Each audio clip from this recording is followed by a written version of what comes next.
এজন্য আমি সব সময় বলি, মা বাবার খেদমত কষ্টকর, এটা আল্লাহ এবং জানে, রাসূলও জানে।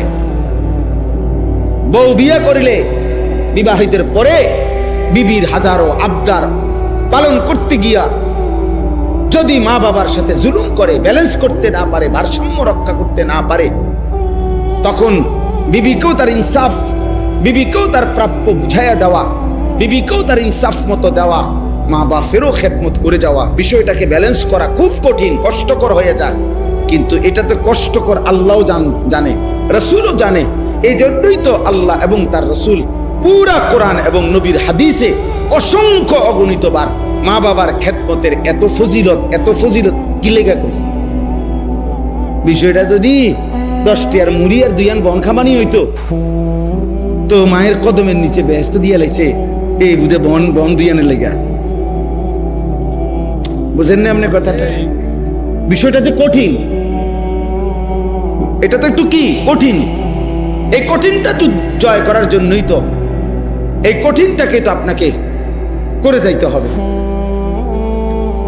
এই জন্য বললাম, ভাই আমার, বন্ধু আমার, বাবা আমার, আপনাদের কাছেও বলি, বাবারা যারা আছেন, যত কষ্টই হয় সন্তানের অভিশাপ দিবেন, বলেন ইনশাআল্লাহ।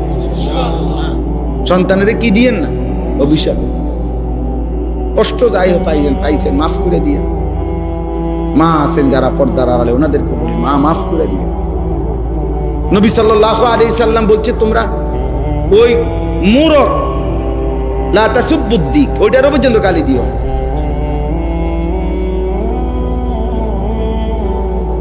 আল্লাহ আমাদের সন্তানদেরকে হেফাজত করেন। এই জন্য প্রিয় ভাই, বছরের পর বছর, দিনের পর দিন যাদের কপালে নামাজ জোটে না, সেজদা জোটে না, এটা তোমার উপরে অনেক বড় অভিশাপ। আল্লাহ নিশ্চিত তোমার উপরে বড়সড় কোনো লানত।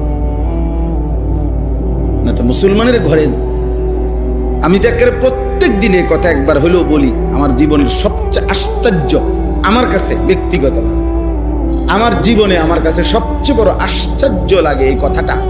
এইটা ভাবলে আমি বেশি অবাক হই যে 365 দিনে খোদার এক বছরে মুসলমানের ঘরে জন্ম নিয়া মুসলমান জানে সে মুসলমান, এরপরও কোনোদিন একটি বছরে একদিনও ফজরের নামাজ একদিনও পড়লো না।